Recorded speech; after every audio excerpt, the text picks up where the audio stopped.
আকাশের তারাগুলি জান্নাতের তারাগুলি ঝিলিমিলি ঝিলিমিলি ঝিলিমিলি জ্বলছে ডালে ডালে ফুলগুলি সৌরভে দুলছে রাসূল এসেছে হাবিব এসেছে হুজুর এসেছে নবী এসেছে আরব দেশে কাবার পাশে মানবেরই সেরা মানব এসেছে ওকে এসেছে হুজুর এসেছে হাবিব এসেছে নবী এসেছে রাসূল এসেছে হাবিব এসেছে মামিনার কোলে চাঁদুর দোলে আকাশের চাঁদু যেন ধরা এসেছে মামিনার কোলে চাঁদুর দোলে আকাশের চাঁদু যেন ধরা এসেছে ওকে এসেছে ওকে এসেছে হাবিব এসেছে হুজুর এসেছে নবী এসেছে রাসূল এসেছে হাবিব এসেছে ধন্য ধন্য ধন্য যারা নবীকে ভালোবেসেছে হারাম হারাম আরাম আরাম জান্নাতে যার নাম লিখেছে ওকে এসেছে হাবিব এসেছে হুজুর এসেছে নবী এসেছে হাবিব এসেছে রাসূল এসেছে রাসূল فقد قال الله تعالى في كلامه المجيد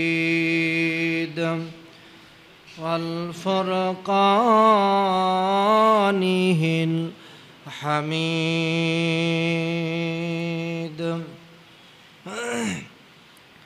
أعوذ بالله من الشيطان الرجيم بسم الله الرحمن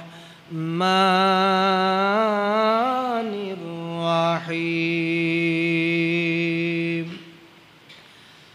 وما أرسلناك إلا رحمة للعالمين صدق الله العظيم وقال تعالى في شان حبيبه إن الله وملائكته يصلون على النبي يا أيها الذين آمنوا صلوا عليه وسلموا تسليما الله سيدنا وعلى آل سيدنا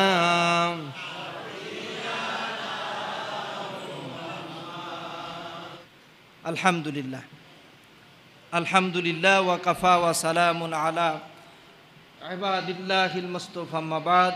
আল্লাহ তাআলার দরবারে লক্ষ কোটি শুকরিয়া আদায় করছি যে আল্লাহ পাক আজকের এই বরকতপূর্ণ জুমার দিনে যে আল্লাহ তাআলা দুনিয়ার সমস্ত ব্যস্ততা থেকে ফারেক করে যে আল্লাহ তাআলা জুমায় আমাদেরকে আনলেন। শুকরিয়া তান সকলেই জবান ছেড়ে পড়ছি আলহামদুলিল্লাহ। লক্ষ কোটি দরুদ ও সালাম সাইয়্যিদুল মুরসালিন আশরাফুল আম্বিয়া তাজেদার মদিনা হাবিবে কিবরিয়া মুহাম্মদ রাসূলুল্লাহ সকলে পড়ছি সাল্লাল্লাহু আলাইহি ওয়াসাল্লাম। সম্মানিত মুসল্লিয়ান ইকরাম, আমরা আরবি যেই মাসে অবনীত হয়েছে এই মাসের নাম হলো রবিউল আউয়াল মাস। এই রবিউল আউয়াল মাস আসলেই আমার কাছে যেটা মনে হয়, যারা রসুলের জীবনী নিয়ে চর্চা করে একটি আলাদা অনুভব তৈরি হয়। আপনাদের হয় কিনা জানি না, মোবাইল খুললেই শত শতবার মনে হয়, হাজার হাজার বার বিশ্ব নবী মুহাম্মদ রাসূলুল্লাহ সাল্লাল্লাহু আলাইহি সাল্লামের জীবনী আলোচনা এবং পড়াশোনা কতবার শুনেছি। তারপরেও আজকে কোরআনের পাখি, কোরআনের বুলবুলি শহীদ মরহুম আল্লামা সাইদি সাহেবের আল্লাহ রসুলের জীবনী গতকাল থেকে 3 বার শুনলাম। কয়বার? 3 বার শুনলাম। এরপরেও মনে হয় যেন শুনেই যায়, এরপরেও মনে হয় যেন শুনেই যায়। এই জন্য আমি আপনাদেরকে বলবো, এই রবিউল আউয়াল মাসে যারা দোকানে বসেন তারা দোকানদারকে বলুন দুনিয়ার গান বাজনা না শুনে বলেন আল্লাহ রসুলের জীবনী শুনি, ঈমান বাড়বে। কি বাড়বে? জোরে বলেন, কি বাড়বে? ঈমান বাড়বে। এজন্য যেহেতু আল্লাহ পাক রসুল আকরাম সাল্লাল্লাহু আলাইহি সাল্লামকে এই দুনিয়ায় পাঠাইছেন, এই দুনিয়ার যত জুলুম, এই দুনিয়ার যত অন্যায় অনাচার দুরাচার সব কিছু দূর করার জন্য আল্লাহ তাআলা যুগে যুগে নবী পাঠাইছিলেন। তারই একটি পরিক্রমা হলো মুহাম্মদ সাল্লাল্লাহু আলাইহি ওয়াসাল্লাম। আল্লাহ রাব্বুল আলামিন কোরআনুল কারীমে বলছেন, ওয়ামা আরসালনাকা ইল্লা রাহমাতাল লিল আলামিন। আল্লাহ পাক বলছেন, ও পৃথিবীর মানুষ শোনো, আমি যে মুহাম্মদকে তোমাদের জন্য পাঠাইছি এটা বিশ্ববাসীর জন্য একটি রহমত। সুবহানাল্লাহ। এটা আল্লাহর কথা। কার কথা? আল্লাহর কথা। আল্লাহ রাব্বুল আলামিন কোরআনুল কারীমের ভিতরে আরো বলেছেন, ওয়া আরসালনাকা লিন-নাসি রাসূলান ওয়া কাফা বিল্লাহি শাহিদা। আল্লাহ রাব্বুল আলামিন বলেন, আর আমি আপনাকে সমস্ত মানুষের জন্য পৃথিবীতে পাঠাইছি, আর এর সাক্ষ্যদাতা হিসাবে ওয়া কাফা বিল্লাহি শাহিদা, আমি আল্লাহ তাআলাই যথেষ্ট। সুবহানাল্লাহ।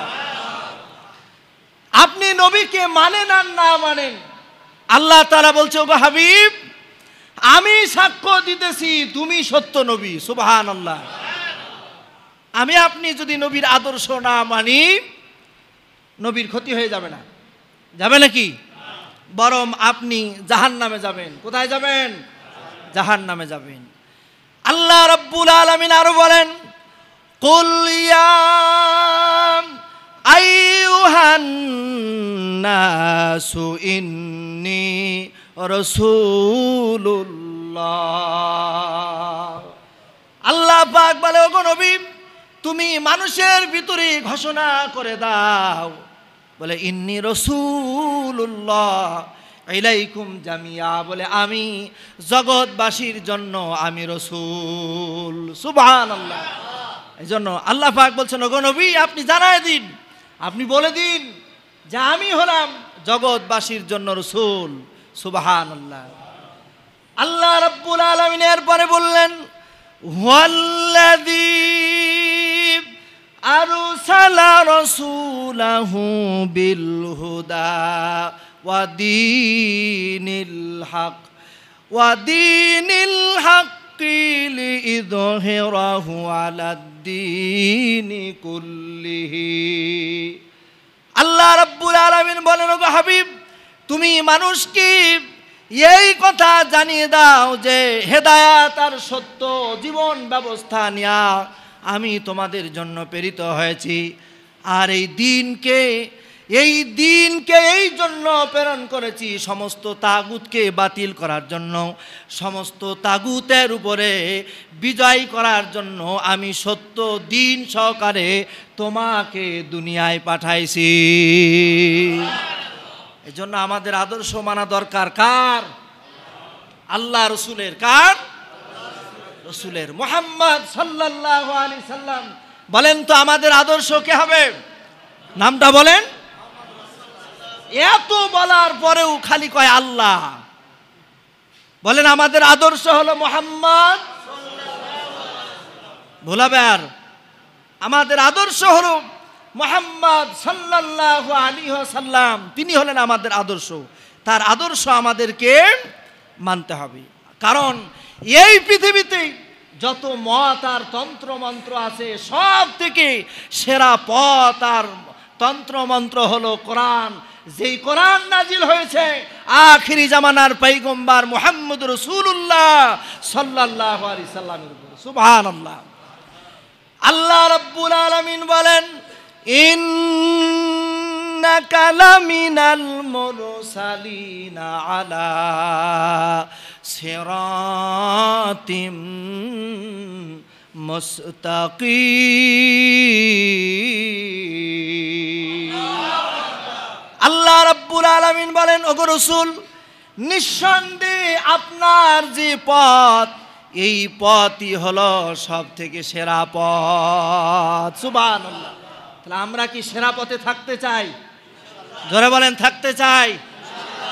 জোরে কথা বলা যায় না? সেরা পথে থাকতে চাই। তাহলে আমার নেতা আপনার নেতা কে হবে? মুহাম্মদ সাল্লাল্লাহু আলাইহি ওয়াসাল্লাম। এই জন্য আপনি যদি ওই মত আর তন্ত্র মন্ত্র মানতে চান তাহলে আপনার স্লোগান হবে আমার নেতা তোমার নেতা বিশ্ব নবী মুস্তাফা। কি বলেন? ঠিক কিনা বলেন? এইজন্য আমার আপনার নেতা আমার আপনার আদর্শ হলো মুহাম্মদ সাল্লাল্লাহু আলাইহি সাল্লাম। তার আদর্শ মানতে হবে। দুনিয়ার আর কোনো আদর্শ মানা যাবে না, এটা খেয়াল রাখতে হবে। সম্মানিত মুসল্লিয়ান ইকরাম, নবী মুহাম্মদ রাসূলুল্লাহ সাল্লাল্লাহু আলাইহি সাল্লাম আল্লাহ পাক এই রবিউল আউয়াল মাসে এই নবীকে দুনিয়াতে পাঠাইছেন। এত সম্মান আমাদের নবীর। আল্লাহ রাব্বুল আলামিন কোরআনুল কারীমের ভিতরে বলছেন, ইন্নাকা লাআলা খুলুকিন আযীম।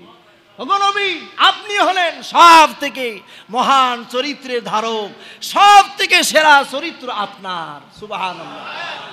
এই জন্য সম্মানিত মুসল্লিয়ান ইকরাম, নবী মুহাম্মদ রাসূলুল্লাহ সাল্লাল্লাহু আলাইহি সাল্লামকে আল্লাহ পাক দুনিয়াতে পাঠাইছেন সব থেকে সেরা বংশে। সেই বংশের নাম কি? কুরাইশ বংশ। আল্লাহ রাব্বুল আলামিন এই পৃথিবীতে সব থেকে সেরা বাবার ঔরসে আল্লাহ পাক রসুলকে পাঠাইছেন। সুবহানাল্লাহ। আব্দুল্লাহ ছিল ওই সময়ের সব থেকে সেরা যুবক। যে আব্দুল্লাহ যখন যুবকে পরিণত হয়, আব্দুল্লাহর ললাটের মধ্যে এক ছিল নূর, একটি আলো। রাস্তার ভিতরে যখন বের হতো মেয়েরা তার জন্য পাগল হয়ে যেত। সম্মানিত মুসল্লিয়ান ইকরাম, আল্লাহ পাক নবীকে পাঠাইছেন সব থেকে সেরা মানুষ আব্দুল্লাহ। তার ঔরসে আল্লাহ পাক পাঠাইছেন আব্দুল্লাহ। আল্লাহ তাআলা তার ললাটের ভিতরে যে নূর দিত, রাস্তার ভিতরে যখন হাঁটতো যুবতী মেয়েরা তার জন্য পাগল হয়ে যেত। এমনকি এই যুবতী মেয়েগুলি বাড়িতে যে বলতো যে আমার বিয়ের জন্য আব্দুল্লাহর বাড়িতে তোমরা যাও, আমি আব্দুল্লাহকে বিয়ে করব। সুবহানাল্লাহ। আব্দুল্লাহর আরেকটি বৈশিষ্ট্য ছিল, আব্দুল্লাহ যে রাস্তা দিয়ে যেত তার শরীরের ভিতরে একটি সুঘ্রাণ বের হতো। মেয়েগুলি তারা বুঝতো যে আব্দুল্লাহ বের হয়েছে, এই জন্য আমরা তাকে দেখার জন্য যাই। রাস্তার দুপাশে ওই সময়ের মেয়েগুলি আব্দুল্লাহকে দেখার জন্য পাগল হয়ে যেত। সুবহানাল্লাহ। বলে আব্দুল্লাহ, এই পরিস্থিতি হওয়ার কারণে আব্দুল্লাহর বাবার নাম আব্দুল মুত্তালিব। আব্দুল্লাহর বাবার নাম কি? এগুলা মুখস্থ করতে হবে, এগুলা জানা দরকার। কি বলেন, ঠিক কিনা বলেন? মুসলমান হিসাবে এগুলি জানা দরকার। আব্দুল্লাহর পিতার নাম হলো আব্দুল মুত্তালিব। আব্দুল মুত্তালিব তার সন্তানকে বলল, বাবা তুমি আজকে থেকে বাইরে যাবা না, বাইরে যাবা না, এলাকার মানুষ আমাকে খুব বিরক্ত করতেছে তোমার বিবাহের জন্য, এলাকার বাইরে তুমি যাবা না। আব্দুল্লাহকে ঘরের ভিতরে আটকায় রাখে। আমার ভাইরা আব্দুল্লাহকে 3 দিন ঘরের ভিতরে থাকলো। 3 দিন পর আব্দুল্লাহ তার বাবাকে বলতেছে, আব্বা জান তুমি আমাকে একটু বাইরে যাওয়ার অনুমতি দাও, আমি একটু বাইরে যাব। ওই মক্কার মেয়েগুলি কেউ আর আব্দুল্লাহকে দেখে না। 3 দিন পর যখন আব্দুল্লাহ যখন বাইরে বের হলো, ওই যেই তার শরীরের ভিতরে যেই সুঘ্রাণ, এই সুঘ্রাণের কারণে মেয়েগুলি আবার বুঝতে পারল যে আব্দুল্লাহ বাইরে বের হয়েছে। এলাকার মেয়েগুলি সব রাস্তার ভিতরে এসে দাঁড়িয়ে গেল। শেষ পর্যন্ত আব্দুল মুত্তালিব সিদ্ধান্ত নিল, আমি আমার এই ছেলেকে বিবাহ দেব, আমার এই ছেলেকে আমি বিবাহ দেব। সম্মানিত ভাইরা আমার, মুহাম্মদ রাসূলুল্লাহ সাল্লাল্লাহু আলাইহি সাল্লামকে আল্লাহ পাক এই দুনিয়ায় যখন পাঠাইছেন, সব থেকে সেরা মা, ওই সময় সব থেকে সেরা মেয়ে ছিল আমেনা। সুবহানাল্লাহ। এই আমেনার সাথে আব্দুল্লাহর বিবাহ হলো। আমেনার সাথে যখন আব্দুল্লাহর বিবাহ হয়ে গেল, বিবাহ হয়ে যাওয়ার পর যখন বাসর হয়ে গেল, বলে আব্দুল্লাহর সাথে যখন আমেনার বাসর হলো, বলে এই বাসর হওয়ার পর আব্দুল্লাহ যখন বাইরে বের হয়, আব্দুল্লাহর শরীর থেকে আর কোনো সুঘ্রাণ বের হয় না, আর কোনো সুঘ্রাণ নেই। আল্লাহ রাব্বুল আলামিন আব্দুল্লাহর উরুসের ভিতরে মুহাম্মদ রাসূলুল্লাহ সাল্লাল্লাহু আলাইহি সাল্লামকে যে দিয়েছিলেন, বলে এই সুঘ্রাণ আর এই সৌন্দর্য আর এই মর্যাদা আল্লাহ রাব্বুল আলামিন আমেনাকে দিয়ে দিলেন। সুবহানাল্লাহ। আমেনা এরকম ভাবে তিনার শরীর থেকে তখন সুঘ্রাণ বের হয়। সুবহানাল্লাহ। আমেনা যেই জায়গায় গোসল করে, ওই জায়গায় সুঘ্রাণ তৈরি হয়ে যায়। শাশুড়ি চিন্তা করে, আহারে আমার এই বৌমা কি যে দেয়া গোসল করে, গোসলখানায় এত সুন্দর সুঘ্রাণ বের হয়। এই হলো আমাদের নবী মুহাম্মদ রাসূলুল্লাহ সাল্লাল্লাহু আলাইহি সাল্লাম। আমাদের লজ্জা করা উচিত, আমার আপনার নবীর এত সম্মান, অথচ এই নবীর আদর্শ মানতে যে গায়ে অ্যালার্জি হয়। কথা বলেন, ঠিক কিনা বলেন? সম্মানিত ভাইরা আমার, মুহাম্মদ রাসূলুল্লাহ সাল্লাল্লাহু আলাইহি সাল্লামের আব্বা কি নাম? আব্দুল্লাহ। কি নাম? আব্দুল্লাহ। আব্দুল্লাহ আমেনার গর্ভে যখন মুহাম্মদ সাল্লাল্লাহু আলাইহি সাল্লাম আসলেন, আব্দুল্লাহ ব্যবসায় চলে গেলেন। ব্যবসায় চলে যাওয়ার পর ব্যবসায় যে আব্দুল্লাহ দুনিয়া থেকে বিদায় হলেন, তিনি মারা গেলেন। আল্লাহ পাক নবীজিকে এতিম বানাইছেন। আলাম ইয়াজিদকা ইয়াতীমা, আল্লাহ তাআলা বলছে, ওগো নবী আমি কি তোমাকে এতিম বানাই নাই? সারা পৃথিবীর মানুষ যেন, কোনো এতিমরা যেন বলতে না পারে যে মুহাম্মদ সাল্লাল্লাহু আলাইহি সাল্লাম এতিম ছিল না। এতিমের মর্ম বুঝবে কিভাবে? এজন্য আল্লাহ পাক রসুলকে এতিম বানালেন। তিনি এতিম হয়ে গেলেন, বাবা হারাম। বলেন তো, আমেনা গর্ভে তখন মুহাম্মদ বাবা দুনিয়া থেকে বিদায় হয়েছে, এমন সময় আমেনা রাস্তার ভিতরে সামান্য একটু পথ গেলেও এলাকায় সুঘ্রাণে একেবারে ময়ময় হয়ে যেত। আমেনার শরীর থেকে সুঘ্রাণ বের হতো। সুবহানাল্লাহ। আমার ভাইরা, মুহাম্মদ রাসূলুল্লাহ সাল্লাল্লাহু আলাইহি সাল্লামের জীবনী আসলে অল্প আধা ঘন্টার জীবনী নয়, সারা জীবন শুনলাম, তারপরেও শেষ হয় না। হযরতে আয়েশা বলছে, তোমরা যদি আমার নবী সম্পর্কে জানতে চাও তাহলে কোরআনটা পড়ে নাও। সুবহানাল্লাহ। আল্লাহ রাব্বুল রব্বুল আলামিন যেই কিতাব দিয়েছেন কোরআন, এই কোরআনুল কারীমটা হলো মুহাম্মদ সাল্লাল্লাহু আলাইহি সাল্লামের জীবনী। মুহাম্মদ রাসূলুল্লাহর আম্মা আমেনা, কি নাম? আমেনা। আমেনার স্বামী বেঁচে নাই। ঘর থেকে যখন বের হয়ে যায়, এলাকার কিছু যুবক আমেনার শরীর থেকেই সুঘ্রাণ পায়।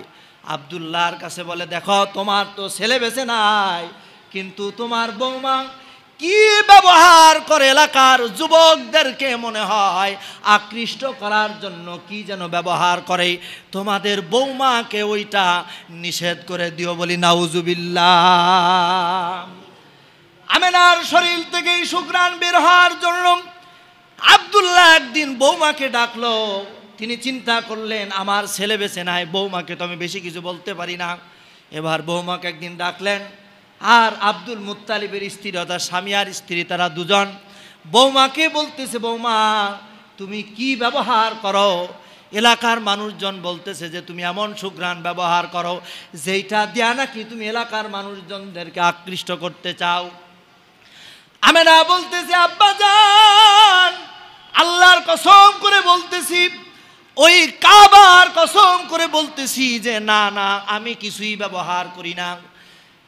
এরকম ভাবে আব্দুল মুত্তালিব বলে, বৌমা তাহলে কি কারণে তোমার শরীর দিয়া এইরকম সুঘ্রাণ বের হয়, এত সুন্দর সুঘ্রাণ বের হয়? তখন বৌমা বলতেছে, আব্বাজান আমি জানি না, কিন্তু আমি যখন যেই জায়গায় যায় ওই মানুষগুলি বলে যে আমার শরীর থেকে যেন সুঘ্রাণ বের হয়, তখন তার শাশুড়ি বলতেছে যে শোনো, আমার বৌমার গর্ভের ভিতরে যেই সন্তান আছে আমার মনে হয় এই সন্তান কোনো সাধারণ সন্তান না। আমিও খেয়াল করে দেখেছি, বৌমা যখন গোসল করে গোসলখানা থেকে বের হয়, আমি যখন গোসলখানাতে ঢুকি, গোসলখানাতে ঢুকার পরে খেয়াল করে দেখি গোসলখানা থেকে সুঘ্রাণ বের হয়। সুবহানাল্লাহ, জোরে বলা যায় না? কি নবীর মর্যাদা! আমার মুসল্লি ভাইরা, এইভাবে করে আমেনা বলতেছি, মুহাম্মদ যে আমার পেটে ছিল, আমার কোনো কষ্ট হয় নাই।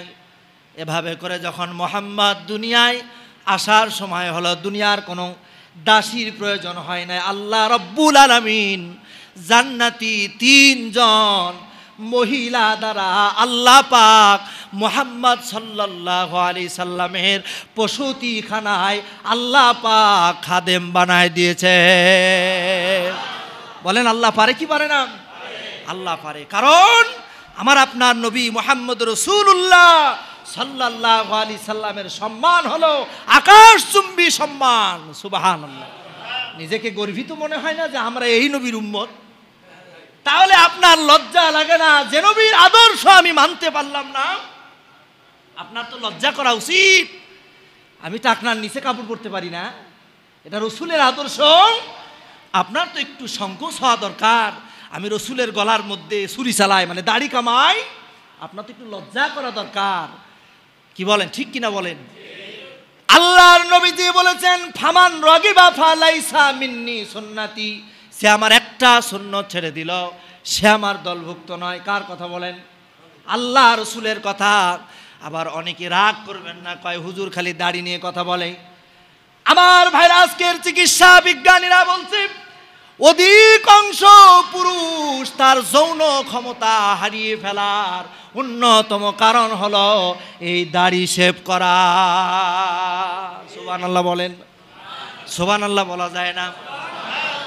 আমার ভাইরা, নবী মুহাম্মদ রাসূলুল্লাহ সাল্লাল্লাহু আলাইহি সাল্লাম দুনিয়ায় আসলেন, প্রসূতির ব্যবস্থা হলো ওই মক্কার মানুষগুলি একটি প্রথা ছিল, হলো নিজের সন্তান নিজে লালন পালন করবে তা নয়, নিজের সন্তান অন্য জনাকে লালন পালন করতে দেয়া হবে। অন্য মানুষ যখন লালন পালন করতে দিবে আর টাকা কড়ি স্বর্ণ মুদ্রা তাকে দিতে হয়, কিন্তু আব্দুল্লাহ আব্দুল্লাহর ঘরটা এমন ঘর, যেই ঘরে কোনো টাকা নাই, কোনো স্বর্ণ মুদ্রা নাই। এই সন্তানটা লালন পালনের জন্য কেউ যেন নিতে চায় না। আমেনার ঘরটা ছিল খেজুর পাতার ঘর, এই খেজুর পাতার ঘরে কেউ যেন ঢোকে না। আব্দুল মুত্তালিব ঘরের দরজায় দাঁড়িয়ে থাকি, অনেক দূর দূরান্ত থেকে সন্তান নেওয়ার জন্য আসে। আর আব্দুল মুত্তালিব দাঁড়িয়ে দাঁড়িয়ে বলে, শোনো, এই ঘরের মধ্যে একটা সন্তান আছে, তোমাদের যদি ভালো লাগে তাহলে নিয়ে যাও, তবে টাকা কড়ি কিছুই দিতে পারবো না।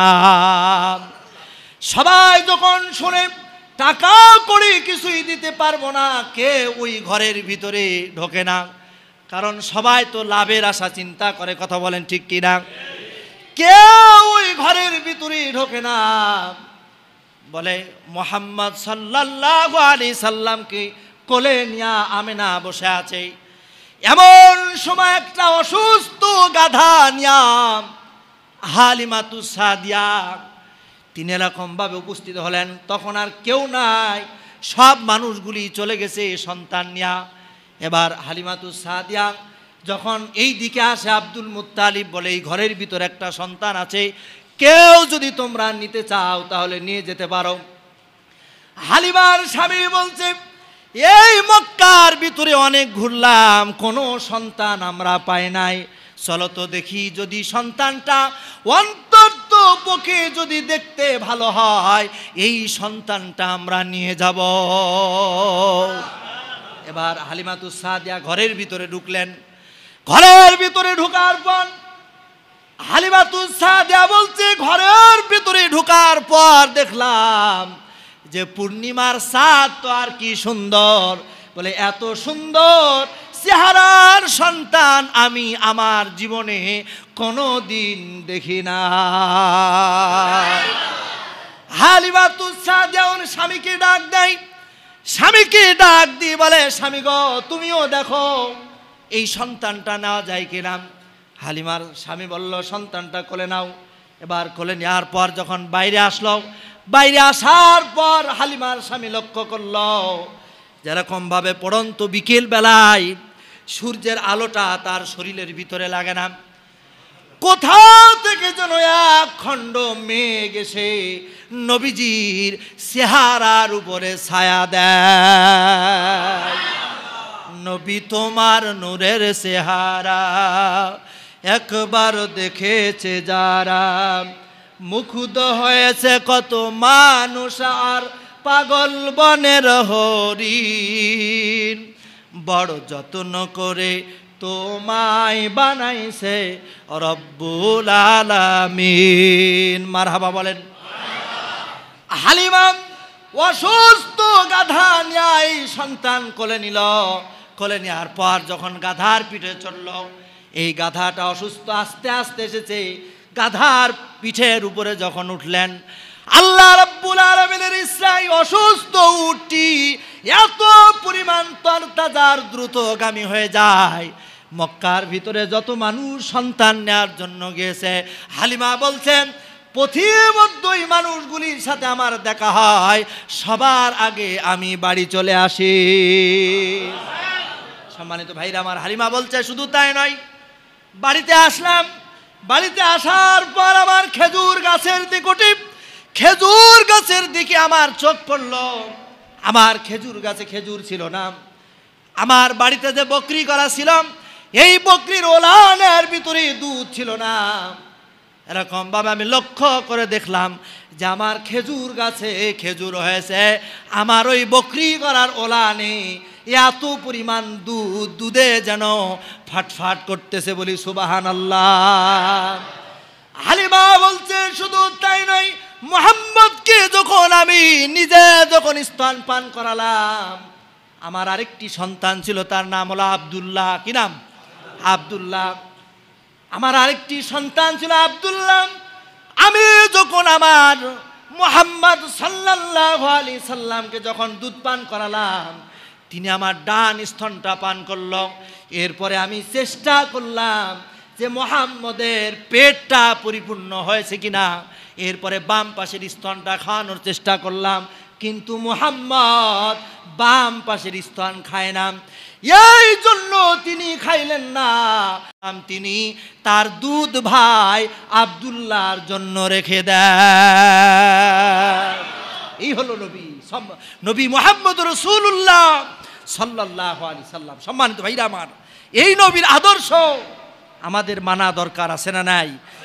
সব থেকে সেরা আদর্শ মুহাম্মদ সাল্লাল্লাহু আলাইহি ওয়াসাল্লাম। লাকাদ কানা লাকুম ফি রাসূলিল্লাহি উসওয়াতুন হাসানাহ। আল্লাহ পাক বলছেন, ও দুনিয়ার মানুষেরা শোনো, তোমাদের জন্য শ্রেষ্ঠ আদর্শ মডেল মুহাম্মদ সাল্লাল্লাহু আলাইহি ওয়াসাল্লাম। সম্মানিত ভাইরা আমার, নবীজির জীবনী আলোচনা করে শেষ করা যায় না, কথা বলেন ঠিক কিনা বলেন?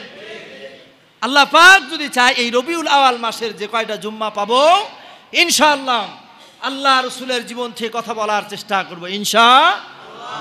আল্লাহ পাক আল্লাহ রসুলের আদর্শ মেনে যেন আমরা চলতে পারি, সেই তৌফিক আল্লাহ পাক যেন আমাদেরকে দেন, বলেন আমিন।